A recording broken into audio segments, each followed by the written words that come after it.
প্রধানমন্ত্রী তারেক রহমানের জন্য উপহার শুভেচ্ছা হিসেবে 780 কেজি কিউ জাতের আনারস পাঠিয়েছে ভারতের ত্রিপুরা রাজ্যের মুখ্যমন্ত্রী অধ্যাপক ডক্টর মানিক সাহা। বুধবার দুপুর 1টার দিকে ব্রাহ্মণবাড়িয়ার আখাউড়া স্থলবন্দর দিয়ে আনারসগুলো বাংলাদেশে পৌঁছায়।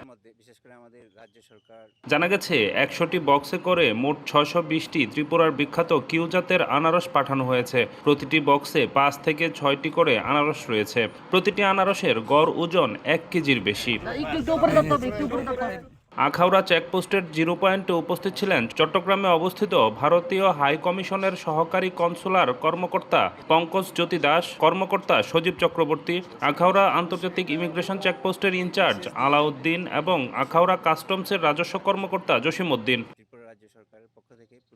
ত্রিপুরা সরকারের পক্ষ থেকে উপস্থিত ছিলেন কৃষি ও কল্যাণ দপ্তরের সচিব অপূর্ব রায়, ডাইরেক্টর ডক্টর ফণীভূষণ জমাতিয়া, উদ্যান ও মৃত্তিকা সংরক্ষণ অধিদপ্তরের উপদেষ্টা ডক্টর রাজীব ঘোষ এবং ভারতীয় সীমান্তরক্ষী বাহিনী বিএসএফ এর কর্মকর্তারা।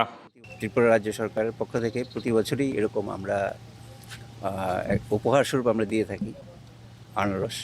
এবারে আমরা 100 প্যাকেট আনারস আমরা পাঠাচ্ছি।